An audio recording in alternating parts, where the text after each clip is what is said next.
Bonsoir, bonsoir, bonsoir, bonsoir. Connectez-vous. Alors, je peux vous revenir là-dessus parce qu'effectivement, il a été peu. Connectez-vous, connectez-vous. On va échanger, chap, chap. On va faire ça vite, vite. Voilà. Signifié. Local. Monsieur Koulibaly Cuibier. Koulibaly Kubier, c'est son mot diable. Ouais, soyez tous salués, vous qui êtes là. Mon frère Sylvain Ekpa depuis Londres. Soyez salués, frérot. Bon, les amis, vous connaissez, hein, quand moi je suis connecté, c'est pour passer en direct. C'est pas pour attendre que quelqu'un se connecte. Non. Faire passer un message, ceux qui sont là vont partager, partager, ça va arriver là où ça doit arriver. Le plus important est de mobiliser les Ivoiriens. C'est de dire aux Ivoiriens de ne pas oublier le combat pour lequel le président Laurent Gbagbo a fait 10 ans de prison, a failli même risquer sa vie. Donc n'oubliez pas, voilà, gardons en ligne de mire ce que nous voulons, quel est l'objectif que nous voulons atteindre. C'est ça qui est la vérité. Salut, salut, salut les amis, salut la famille, moi c'est le président Lota. Je m'invite cette nuit chez vous à travers vos différents réseaux sociaux pour vous apporter ma contribution dans la lutte ivoirienne et particulièrement la lutte panafricaine. Cette lutte panafricaine qui a fait assez de morts, de déplacés, de guerres et de prisonniers politiques. À l'heure où je suis en train de vous parler, nous avons Togo Blé qui est prise en otage par la Draman Ouattara et la France-Afrique. Oui, ce soir, je voulais partager avec vous vraiment le punch de la camarade Abiba Touré, oui, cette fille-là vraiment qui représente dignement le PPACI et qui fait honneur au président Gbagbo Laurent. Parce que mine de rien, le président Laurent Gbagbo, il a le flair. Oui, quand il recrute quelqu'un, c'est que cette personne est tellement valable qu'il ne peut pas taper poteau. Je vous dis tout le temps qu'au PPACI, comme on est dans la vérité, même si on est sur des plateaux télé, on ne tremble pas. On ne dit pas les âneries, on n'insulte pas les gens, on ne manque pas le respect aux gens. Parce que la vérité, elle coule de souche. La vérité, c'est comme ça elle est. Elle n'a pas besoin de faire publicité, elle est comme le sel. Quand elle la met dans la sauce, elle ne dit pas je vais faire ça, je vais faire ça. Non, elle joue son rôle propre jazz. Abiba Touré, hier, elle a fait plaisir aux Ivoiriens. Et moi, vraiment, j'étais fier d'écouter, de vraiment réécouter. Ça fait toujours plaisir de voir ces Ivoiriens qui sont dévoués à la cause. Parce que le président Gbagbo Laurent, mine de rien, il ne fait pas de mal aux gens. Mais je ne peux pas comprendre pourquoi est-ce que les gens le détestent autant. Mais moi, je peux comprendre parce que je suis du PPAC, le président Gbagbo nous a déjà dit et il nous a expliqué. Quand tu viens en politique, c'est que tu as décidé de changer ta vie, mais de changer la vie de d'autres personnes. Et pour cela, tu auras en face de toi des gens qui sont contre ça. Ça, c'est le résumé du président Gbagbo Laurent qui nous a donné. Ça vous dit que quand on vient dans ce combat-là, on ne vient pas pour être récompensé. On vient parce qu'on a décidé de voir des Ivoiriens demain se comporter comme des Qataris, rouler dans les Lamborghini à Abidjan. De voir des Ivoiriens vivre comme les Allemands avec près de 500 euros le mois sans rien faire, se coucher à la maison. C'est ça la réalité. Tu mènes un combat de vouloir changer la vie des autres.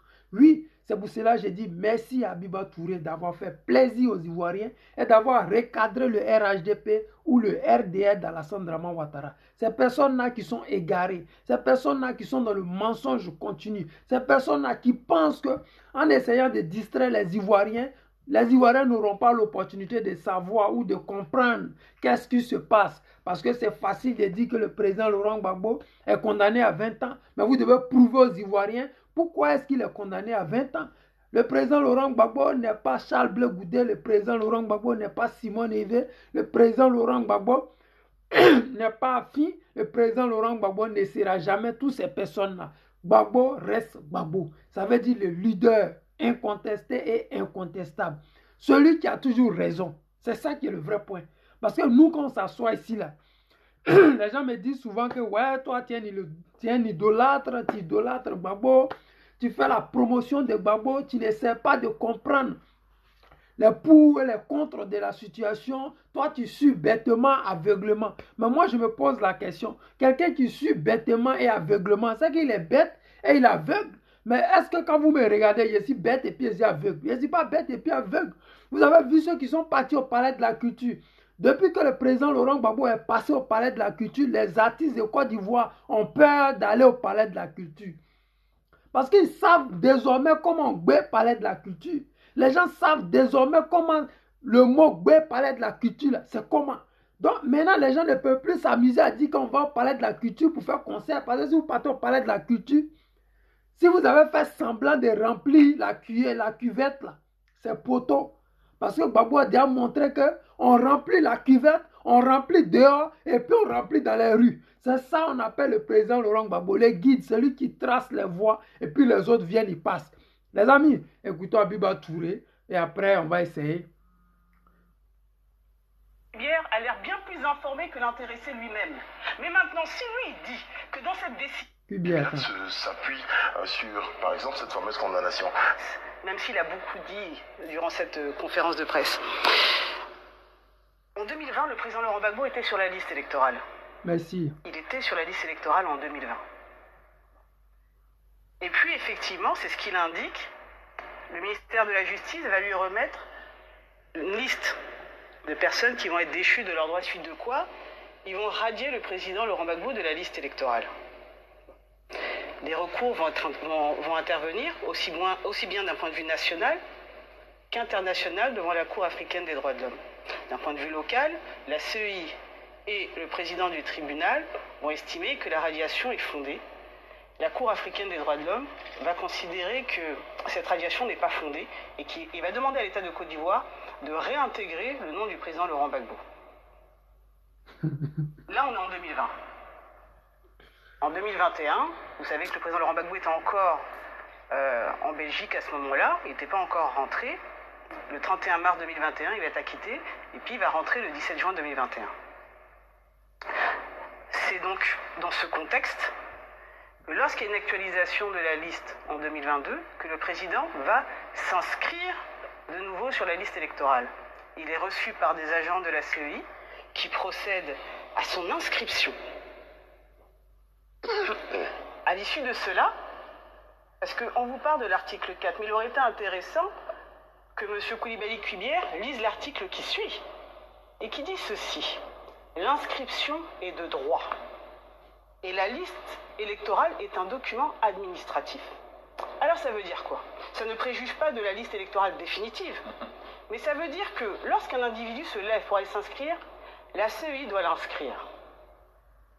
Elle l'inscrit, elle affiche la liste électorale, et à ce moment-là, l'article 12 du Code électoral indique que tous ceux qui contestent, notamment le fait qu'une personne soit sur la liste, tout électeur peut solliciter la radiation.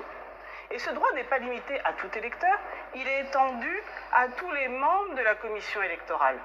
Donc à ce moment-là, si effectivement on estime qu'un individu n'a pas sa place sur la liste électorale, ils peuvent, à l'issue du contentieux, procéder à sa radiation. Mais il n'est pas donné le pouvoir à la commission électorale de préjuger. Et c'est là où on indique, nous, et on reste ferme sur le fait que M. Coulibaly-Cubière n'a pas respecté la procédure. Qu'est-ce que vous répondez à ces propos? C'est-à-dire que eux là, comme on est au Dramanistan, vous connaissez le Dramanistan, c'est le pays d'Alassane Draman Ouattara où il est le roi, il est le king, il est le dieu tout-puissant, il arrête qui veut, quand il veut, comme il veut, il prend les cyberactivistes, il les jette en prison. Bon, ça c'est la parenthèse. C'est-à-dire que les gens là, ils ont pensé que les trucs qu'ils font aux illettrés à Abidjan, parce qu'au RHDP, la majorité sont illettrés. Donc comme ils font ça au RHDP avec les mouvements de Djoulabougou, ils pensent qu'ils peuvent faire ça partout. Alors que le président Laurent Gbagbo, quand il recrute quelqu'un, c'est qu'il est diplômé. C'est ça qui fait que les Blé Goudé et consorts, ils en veulent au président Laurent Gbagbo parce qu'il n'aurait pas choisi un peu plus tôt Blé Goudé pour faire de lui un ministre. Le président Laurent Gbagbo ne prend pas les vagabonds pour nommer. Parce que quand tu veux faire du bon boulot, tu ne prends pas les vauriens pour les nommer.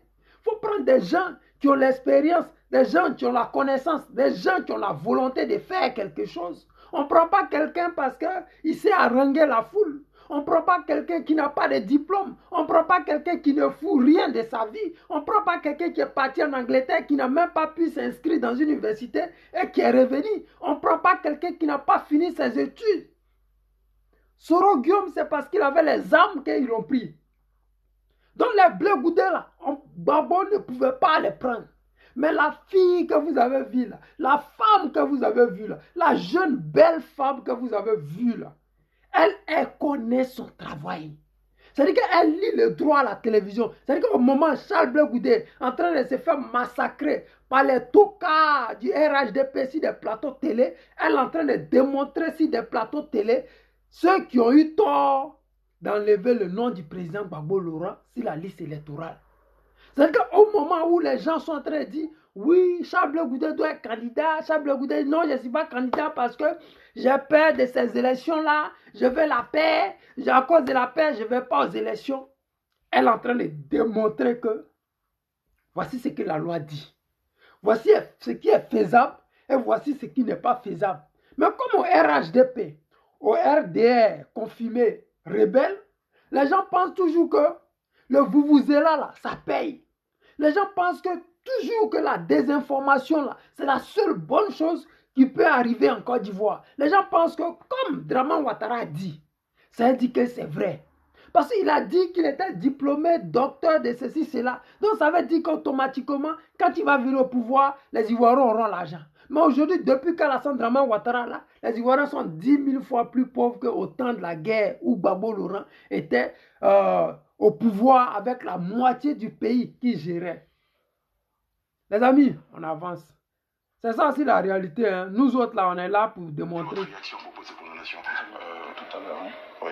Il m'a posé la question, mais je n'ai pas de souci pour répondre de nouveau. Je dis que cette condamnation ne lui a jamais été signifiée. Monsieur Koulibaly Kuibière a l'air bien plus informé que l'intéressé lui-même. Mais maintenant, si lui dit que dans cette décision, il est marqué noir sur blanc que le président Laurent Gbagbo est déchu de ses droits civils et politiques, mais qu'il a qu'à la publier, je mets d'ailleurs au défi n'importe qui, détenteur de cette décision, de la publier, et puis que les Ivoiriens voient si véritablement dans cette décision, on a interdit le président Laurent Gbagbo de ses droits civils et politiques. On dit publier la décision là. C'est plus discours. On n'est plus dans votre histoire. On dit que dans les histoires de coups commis, ça passe plus. On dit publier parce que c'est elle là l'avocate. Si ça doit passer quelque part, c'est chez elle, ça va passer. Si elle n'a pas vu, si l'intéressé lui-même qui est Gbagbo, il n'a pas vu. Bon, de quoi on parle? Parce que si Kuibière vient faire la publicité de l'arrogance du gouvernement dictatorial d'Alassane Draman Ouattara en disant que même si le président Laurent Gbagbo s'inscrit 100 000 fois, il sera radié 10 000 fois. Mais on lui demande aujourd'hui de publier, on ne dit même pas que faut aller voir Gbagbo avec ça. On dit publier ça pour que tout le monde mondial sache réellement de quoi ça parle. Parce que nous, au PPACI, on ne joue pas avec le travail. Au PPACI, là, on a décidé d'enlever la Côte d'Ivoire dans le sous-sol, là où elle se trouve. Au PPACI, on a décidé de ramener la Côte d'Ivoire dans le Conseil des Nations. Au PPACI, on a décidé de faire rayonner la Côte d'Ivoire en Afrique. Le PPACI, c'est le parti des peuples africains. Le PPACI, c'est le parti qui veut éclairer la lanterne des aveugles comme les Charles Blé Goudé ou des gens qui voient mais qui font semblant de ne pas voir. Les amis, écoutez un peu le massacre qu'a subi Charles Blé Goudé sur le plateau de télé de ces RDA là. Et vous allez comprendre qu'il est vraiment perdu. Intéressant d'avoir Charles Blé Goudé avec nous pour discuter. Réconciliation, aujourd'hui, c'est vrai, on peut concéder deux choses à Charles Blé Goudé, c'est-à-dire c'est un acteur majeur de la crise. Et en tant qu'acteur majeur de la crise, c'est très intéressant de le voir parler de réconciliation, c'est très intéressant de le voir parler au peuple, essayer ça. Après, il y a deux questions que ça pose clairement. Moi, je partage totalement l'avis de Bangali. Non, ne pas aller aux élections, pour moi, pour réconciliation, c'est un prétexte. Pourquoi? Parce que, au contraire, c'est l'exercice électoral qui va confirmer la paix, qui va nous permettre de jauger la paix. On ne peut pas me dire que je ne vais... C'est comme si on opposait pratique de la paix et élection. Pour moi, ça n'a pas de sens. Pour moi, l'élection fait partie du processus de réconciliation. Attends d'abord. Charles Blé Goudé avait dit aux Ivoiriens, tout dernièrement là, que Stéphane Kipré, il était RHDP, Stéphane Kipré était RDS, Stéphane Kipré était un rebelle.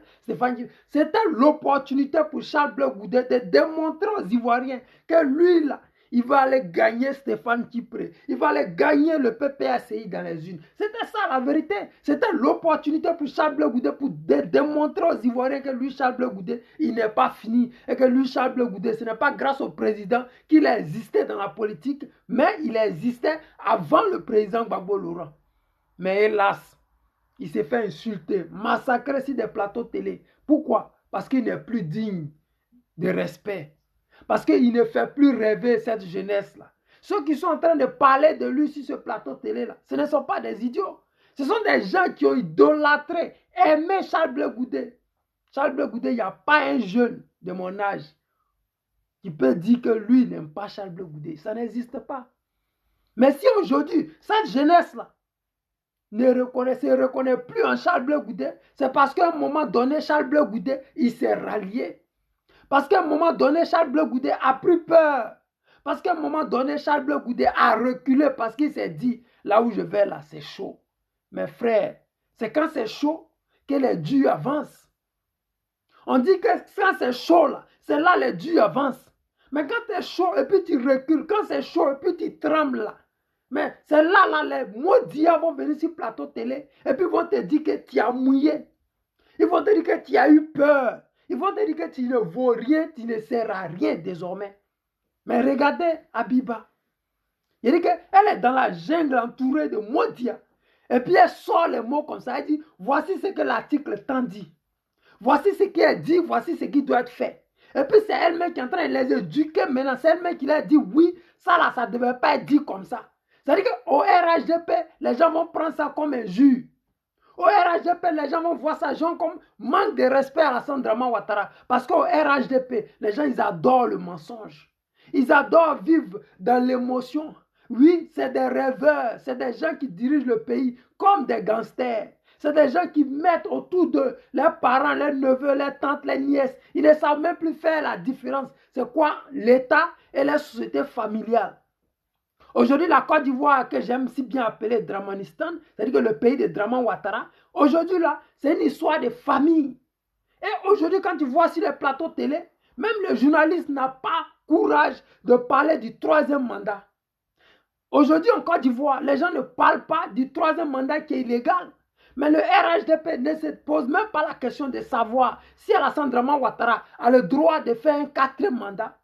Parce que là où nous allons, là, il n'y a aucun candidat que RHDP présente pour succéder à Alassane Dramane Ouattara. Mais regardez au PPACI. C'est versé waouh.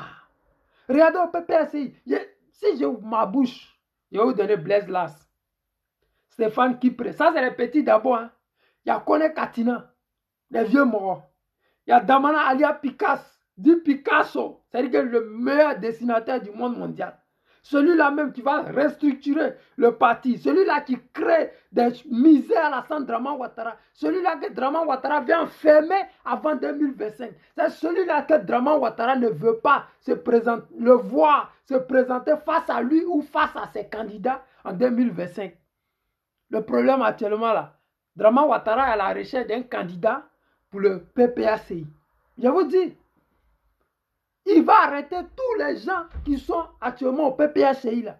Parce que lui, Dramane Ouattara, il va se retirer en 2024. Mais en se retirant, il veut retirer avec lui tous les candidats potentiels de gagner ces élections. C'est-à-dire que Gbagbo là, ils vont s'arranger, ils ne vont pas accepter sa candidature. Mais c'est les Ivoiriens qui ont décidé ça. Et ils sont trop petits.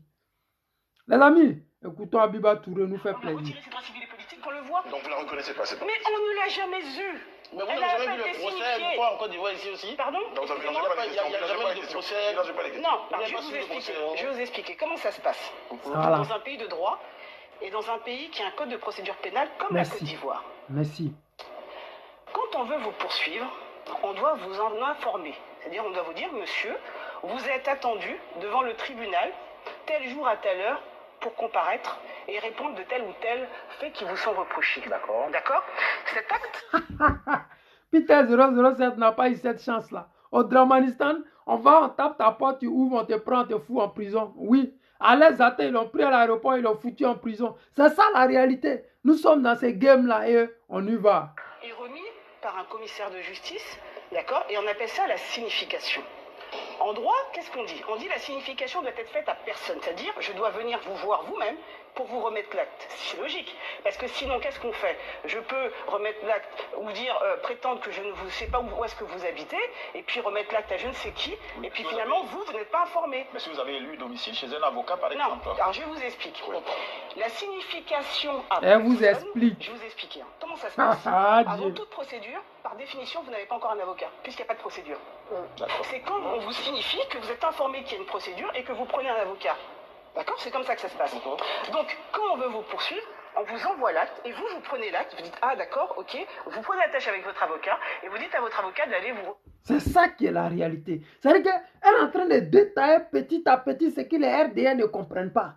Ce que les gens de Djoulabougou là, ils ne veulent pas comprendre là. Elle est en train de détailler ça tranquillement en français limpide. C'est-à-dire que toi là, quand on te convoque là, on met la convocation dans ta main, toi le concerné. Maintenant, c'est toi le concerné qui prend ta convocation, tu t'envoies ton avocat, tu dis, ah mon vieux moro, aujourd'hui là, moi Dia de Draman là, il est venu me donner une convocation. Tiens, il faut regarder comment tu peux faire pour me défendre. Voici. Donc au RHDP, ils n'ont pas compris ça. Au RHDP, ils ont sauté les étapes. C'est-à-dire qu'on laisse Gbagbo coucher à la CPI, emprisonné. Eux-mêmes, ils l'ont transféré là-bas. Ils s'en vont donner ça à son avocat qui lui dit non, ça c'est pas moi, il faut remettre, aller gérer ça avec Gbagbo. Donc, eux, ils disent non, le fait qu'on ait remis à son avocat, ça veut dire que son avocat va lui remettre. Elle est en train de vous donner le droit. Éventuellement au civil. Au pénal, la représentation n'est pas possible. Ça veut dire quoi? Au pénal, vous avez l'obligation de comparaître. Si vous ne comparaissez pas, on rend un jugement par défaut. Ça veut dire on constate que vous n'êtes pas présent. Alors que vous avez été dûment convoqué. Qu'est-ce qui s'est passé en l'espèce? Voilà que l'État de Côte d'Ivoire a transféré le président Laurent Gbagbo à la CPI. Yes. Donc ils savent très bien où est-ce qu'il est. Ça c'est vrai. Ils signent un accord de coopération judiciaire avec la CPI. Plus bien. Ils vont ratifier le statut de Rome, c'est-à-dire qu'il y aura une coopération absolue entre la CPI et l'État de Côte d'Ivoire. Donc, lorsque vous voulez poursuivre le président Laurent Gbagbo, c'est un droit, il n'y a pas de problème avec ça. Vous remettez, puisqu'il y a des accords de coopération, vous saisissez la CPI en disant je veux entendre monsieur Laurent Gbagbo tel jour à telle heure, comme on coopère, ramenez-le le temps du procès et puis vous allez le reprendre. C'est comme ça que ça se passe dans un état de... C'est simple comme l'eau de roche. C'est-à-dire que nous au village, nous on est les enfants du village. Hein. Voilà, nous au village, on va prendre l'eau marigot. Donc l'eau de roche là, c'est pas tamisé, c'est pas passé dans aucune machine, c'est propre jazz. C'est sucré, c'est doux, c'est toujours frais. C'est ça là, elle est en train d'expliquer là. C'est que les gens du RHDP font du bruit, tapent, ils sautent, ils montent et puis viennent nous distraire pour dire que oui, Gbagbo a condamné à 20 ans, c'est monté. Elle vous explique en français simple et limpide. C'est-à-dire qu'au moment qu'il veut distraire le peuple ivoirien, pour leur faire croire que le président est condamné à 20 ans, il n'a plus ses droits et qu'il ne peut plus être candidat, elle est en train de vous expliquer simplement. Il ne faut pas demain vous allez dire que Gbagbo aime trop de problèmes. PPAC, ils sont venus encore, ils sont en train de faire les grèves. Non, ce n'est pas comme ça. On vous explique pour que demain, vous vous rendiez compte de ce qui se passe, de la forfaiture organisée par la Draman Ouattara et de la France-Afrique. Parce que simplement, l'objectif ici, c'est ce qu'ils ont dit à Gbagbo Laurent depuis Belgique. On demande à Gbagbo de ne plus être candidat. On demande à Gbagbo de ne plus se représenter. On demande à Gbagbo de ne plus faire la politique. Mais le Woody, vous avez déjà répondu en ce thème-là. Ce n'est pas vous qui m'avez envoyé en politique. Ce n'est pas vous qui allez m'enlever en politique. C'était clair. Mais au RHDP, les gens ne comprennent pas les choses comme ça. Le président Laurent Gbagbo, ce n'est pas Charles Blé Goudé. Le président Laurent Gbagbo, ce n'est pas la Draman Ouattara sauteur de clôture. Le président Laurent Gbagbo, c'est le Woody de Maman. C'est-à-dire que le garçon pile, celui qui affronte la France et la communauté internationale, celui qui dit qui a gagné les élections alors qu'il n'est même pas encore rentré en Côte d'Ivoire. C'est-à-dire que c'est supposé que son avion même dévie pour partir descendre peut-être au Sénégal ou au Ghana comme pour Soro. Mais il a posé cette question depuis l'aéroport à France 24. Qui a gagné les élections en 2025? Nous allons aller remettre le nom du président Gbagbo Laurent sur cette liste électorale-là. Que bien que tu le veuilles ou pas, c'est toi qui vois. Gbagbo, c'est notre candidat. Jusqu'à ce que le Woody lui-même nous dise que, bon, les amis, moi, je vais vous donner mon bon petit qu'on appelle Damana Adia Picasso, dit Picasso, le meilleur dessinateur du monde mondial. Si Gbagbo ne nous l'a pas donné, c'est-à-dire que c'est notre candidat jusqu'à preuve du contraire. Donc, comme c'est notre Woody, c'est notre candidat, donc vous là, on s'en bat les couilles. Vous allez souffrir, vous allez transpirer, mais vous savez ce qui vous attend. Parce que le Woody, là où il est venu, les Ivoiriens sont trop prêts pour vous. Du nord au sud, les Ivoiriens sont découragés dans la Draman Ouattara. Regardez les enfants du nord, ils sont interdits de poser leur candidature. Si on ne t'a pas pris au RHDP et que tu es nordiste, Ivoirien de souche, là, tu n'as pas le droit de poser ta candidature au nord. C'est-à-dire qu'au nord, là, c'est seulement Alassane Draman Ouattara et ses amis qui ont le droit d'être candidats. Alors que quand on est dans une démocratie, quand on dit élection, ça veut dire que tout le monde a le droit d'être candidat. Donc vous avez vu la jeune fille, là, elle vous a éclairé la lanterne. Je pense que je ne vais pas être long, les amis. Vous savez très bien que il s'est fait tard. Le PPACI, c'est la maison du président Laurent Gbagbo. C'est le château du Woody de Mama. Oui, je demande toujours à ces Ivoiriens et Ivoiriennes qui suivent mes directs. Prenez vos cartes d'adhésion PPACI. Ça réconforte le président Laurent Gbagbo dans le combat dont tu mènes. Ne dites pas que je mène le combat avec Gbagbo alors que vous n'avez pas de carte d'adhésion PPACI. Vous n'êtes pas membre de PPACI. On ne dit pas quand tu prends ta carte de PPACI, ça veut dire que tu vas aller t'afficher partout. Non, quand tu prends ta carte de PPACI, ça veut dire que toi là, tu es supporter de Gbagbo, tu soutiens Gbagbo dans ses élans. C'est-à-dire que tu mets de l'argent dans la caisse du président Laurent Gbagbo. Tu lui permets de partir à la CPI, porter plainte contre Alassane Draman Ouattara, de partir au FMI, il a dit de plus crédit à Draman Ouattara, de partir à, comment on appelle la même, la justice africaine, pour dire là-bas que Draman Ouattara n'a pas raison, Draman Ouattara a tort. Vous devez faire votre possible. Vous devez toujours aux côtés du président Laurent Gbagbo. Vous ne devez pas faire comme Charles Blé Goudé qui s'est fait humilier matin, midi, soir sur des plateaux télé. Les amis, je vais vous faire écouter une petite partie là. Ouais, le gars là, il a vraiment humilié même Charles Blé Goudé. Ce qui va valider aussi qu'on est réconcilié, ce qui va valider que notre démocratie est en place, c'est qu'on organise des élections. Et c'est d'ailleurs sur ces élections qu'on a des problèmes. Mais pourquoi ils ne le font pas? C'est clair à mon avis. À mon avis, aujourd'hui, d'abord, Charles Blé Goudé peut être candidat. Ensuite, deuxième chose, je vois très mal comment le COJER peut gagner une seule commune. Très franchement, au-delà de ne pas gagner une seule commune, je ne vois même pas comment ils feront 15% dans une commune. Donc, là, vous êtes un peu dur, hein? Non. Le COJER n'a pas quand même des cadres en son sein qui pourraient... Moi, je n'y crois pas. C'est mon droit. C'est votre avis, absolument, c'est votre avis. Je ne vois pas comment le COJER peut gagner une commune. Et même s'ils vont aux élections, ils ne gagneront pas de commune. Et donc... On s'arrête là. Vous comprenez pourquoi le gars là, quand il se promène avec le nom du président Laurent Gbagbo. Il essaie d'humilier le président Laurent Gbagbo. Il essaie de se donner un contenu. Il essaie de faire de tout possible pour que les Ivoiriens disent que oui, le gars là, il existe. Mais la réalité, chaque Ivoirien sait que son mouvement là, elle ne peut pas gagner commune. Même les RDR, ils savent que lui là, il ne peut rien gagner. Pourquoi? Parce qu'ils sont allés en candidat libre aux députations là. Ils ont tapé poteau. Ils ne sont rien sans Gbagbo Laurent. Les amis, vous connaissez. Prions pour le président Laurent Gbagbo. Transférons-lui la lumière. Faisons notre possible pour que le président Laurent Gbagbo arrive en 2025. Et je pense que par la prière, on va y arriver. N'oubliez pas une chose. Prenez vos cartes d'adhésion PPACI. Ça va réconforter le président Laurent Gbagbo. L'objectif du PPACI en 2025, l'objectif des Africains et Africaines, c'est de laver l'honneur du président Laurent Gbagbo qui, par ricochet, a lavé l'honneur de l'Afrique tout entière. S'ils ont pu tuer Kadhafi et que le président Laurent Gbagbo est encore vivant, nous qui sommes les enfants de la Côte d'Ivoire, nous devons nous retrouver, nous rassembler, nous arranger de toute sorte que le président Laurent Gbagbo n'ait jamais honte face à Alassane Draman Ouattara. Jamais de la vie. Et je le dis et je signe, Gbagbo n'aura jamais honte face à Alassane Draman Ouattara. Sur ce, on se laisse, on se dit demain pour un autre direct. Je vous aime. C'était le président Lota. Ciao, ciao.